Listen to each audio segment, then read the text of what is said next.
First of all, I'd like to say to the witnesses, I think every member of this committee is very aware of the devastating economic impact that COVID-19 has had on your industry.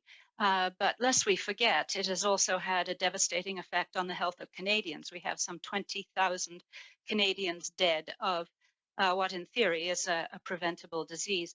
So I'd like to ask Dr. Chung my first question. Dr. Chung, about a year ago, you would have been, as Chief Medical Officer for Air Canada, very aware of the fact that there was a novel coronavirus out there.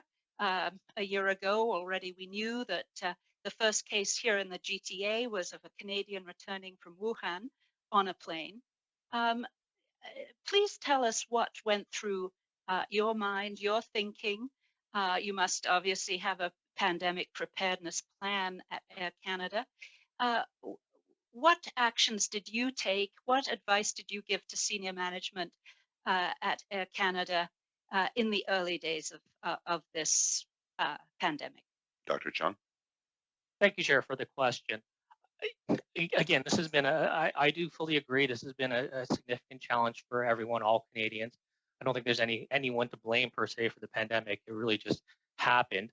We were fortunate in that we had already developed a partnership with a company called Blue Dot, which is a health AI company that helped us give us almost an early warning into this pandemic. But I mean, I'd be dishonest if I said I didn't realize how much of a significant pandemic this would be early on in January.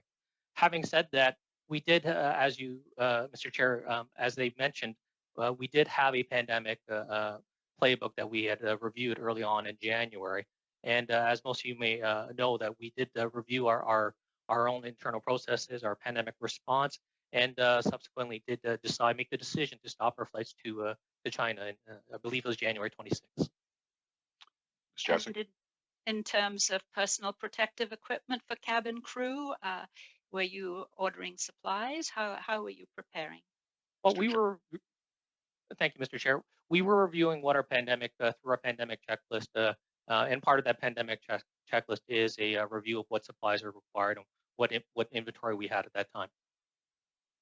In terms of the progression after the announcement that this was a pandemic and your suspension of flights, particularly from China, what further recommendations did you make to Air Canada in your role as Chief Medical Officer? I mean, I think we all know that obviously there's a first wave and a second wave in pandemics. So how were you preparing looking forward, and what recommendations were you making? Dr. Chung? Yes, thank you for the question, Mr. Chair. You know, it's not a single individual in any large organization like ours. It takes an entire team. So it was an entire team that did get together, did discuss these issues, including our Vice President of Corporate Safety and our corporate safety team as well, to review what was the best evidence out there. Initially, early on, as everyone is aware, there was very limited data and very limited information, if you recall back in January, February, about like what was the transmission risk, what were truly, initially there was some confusion about masks, but whether they were recommended or not recommended here. So there were a lot of challenges initially in that early time frame, though. But we did constantly consult with our public health colleagues, both on the federal and provincial level, as well as the colleagues and resources and consultants such as Blue Dot and other infectious disease specialists to guide us and help guide us with respect to what are the best practices at the time. Ms. Jessica? I believe, Dr. Chung, that you were advocating for testing prior to boarding airplanes. You were interviewed by Lorraine Simpson, I think, in the fall, and you were making recommendations at that point. Did you discuss this with the Public Health Agency of Canada or any other public health officials? Thank you for the question, Mr. Chair. Yes, I mean, Air Canada has always been a strong advocate for testing.